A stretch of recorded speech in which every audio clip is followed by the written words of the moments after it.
നിങ്ങളുടെ ഫേവറേറ്റ് സീരിയലുകൾ ടിവിയിൽ വരുന്നതിന് മുൻപേ സൺ നെക്സ്റ്റ് ആപ്പിൽ കാണാം. ഇനി എല്ലാവർക്കും മുൻപേ കാണൂ. ഇപ്പോൾ തന്നെ സൺ നെക്സ്റ്റ് ആപ്പ് ഡൗൺലോഡ് ചെയ്ത് സബ്സ്ക്രൈബ് ചെയ്യൂ.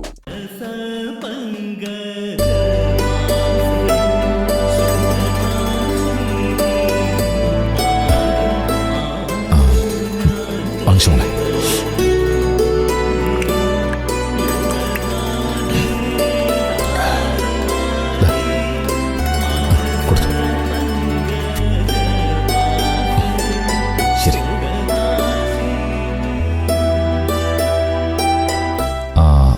മോളെ,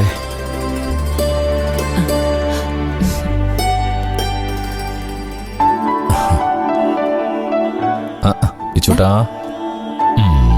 രണ്ടാളുടെയും ശത്രുദോഷങ്ങളൊക്കെ ഇതോടെ മാറിക്കിട്ടട്ടെ.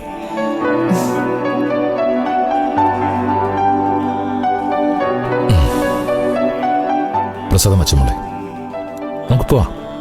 വാ ഇച്ചൂട്ടാ, ആ മോൻ ചാടിക്കോട്ടോ. ഇതാ ചെരിപ്പിട്ടോ.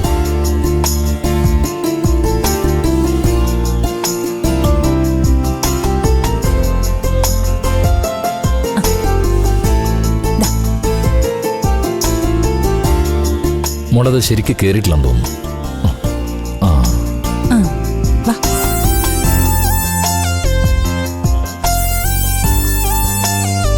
മോനെ, അച്ഛാ, എനിക്ക് സംഭവിച്ച ഒരു അബദ്ധവും ശത്രുദോഷത്തിൽ പെടുവോ?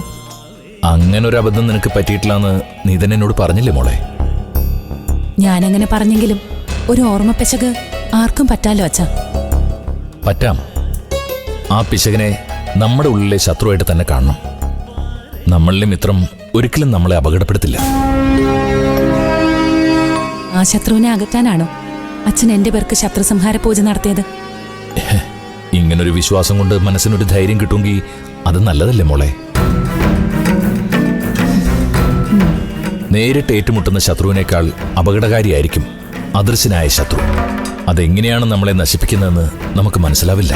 ചിലപ്പോ സ്നേഹിച്ചും സഹായിച്ചും നമ്മളിൽ ഒരാളായി നിന്നുകൊണ്ടായിരിക്കും ശത്രു അവന്റെ ലക്ഷ്യം നടപ്പിലാക്കുന്നത്. അങ്ങനെയൊരു ശത്രു എനിക്ക് ചുറ്റുമുണ്ടെന്ന് അച്ഛന് തോന്നുന്നുണ്ടോ?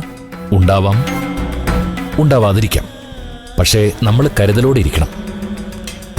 വഴക്കാളി വിശ്വസിക്കാം, പക്ഷേ മനസ്സിൽ പക സൂക്ഷിച്ചു വെക്കുന്നവരെ വിശ്വസിച്ചുകൂടാ. വാ, നമുക്കിറങ്ങാം. വാ വിച്ചുമോനെ, പോവാ.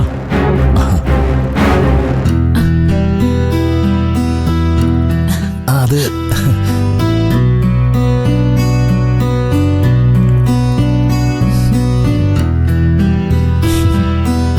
കുഞ്ഞമ്മ അമ്പലത്തിലേക്ക് വന്നത്? അതെ മോളെ. ഇതെന്താ അച്ഛനോടൊപ്പം ഇറങ്ങിയേ? അല്ല, മാഷിനെന്നെ മനസ്സിലായില്ലേ? പിന്നെ സുശീലയുടെ ചെറിയമ്മല്ലേ? എനിക്കറിയാം, നമ്മൾ പലപ്പോഴും കണ്ടിട്ടുണ്ടല്ലോ. അതെ അതെ. അനുമോള് തെരഞ്ഞെടുപ്പിൽ മത്സരിക്കാൻ പോകുന്നൊക്കെ അറിഞ്ഞായിരുന്നു കേട്ടോ.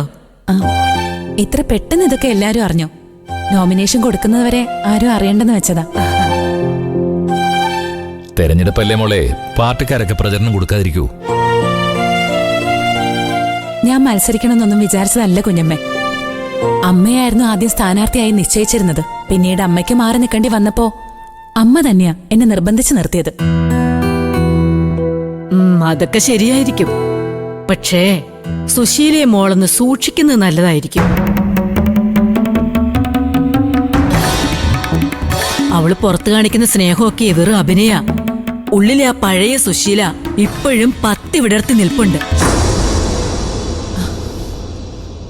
അതൊക്കെ കുഞ്ഞമ്മയ്ക്ക് വെറുതെ തോന്നതാ. ഞാനും ഇന്ദ്രേട്ടനും ഒരുമിച്ച് ജീവിക്കാൻ തുടങ്ങിയ ശേഷം കുഞ്ഞമ്മ അമ്മയെ കണ്ടിട്ടില്ലല്ലോ. കുറച്ചുനാള് കണ്ടിട്ടില്ലായിരുന്നു.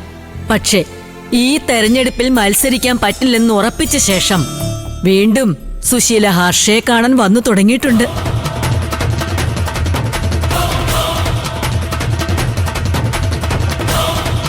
പഴയതുപോലെ അവിടെ വീണ്ടും ചില ഗൂഢാലോചനകൾ നടക്കുന്നുണ്ട് അനുപമേ. ഈ കാര്യം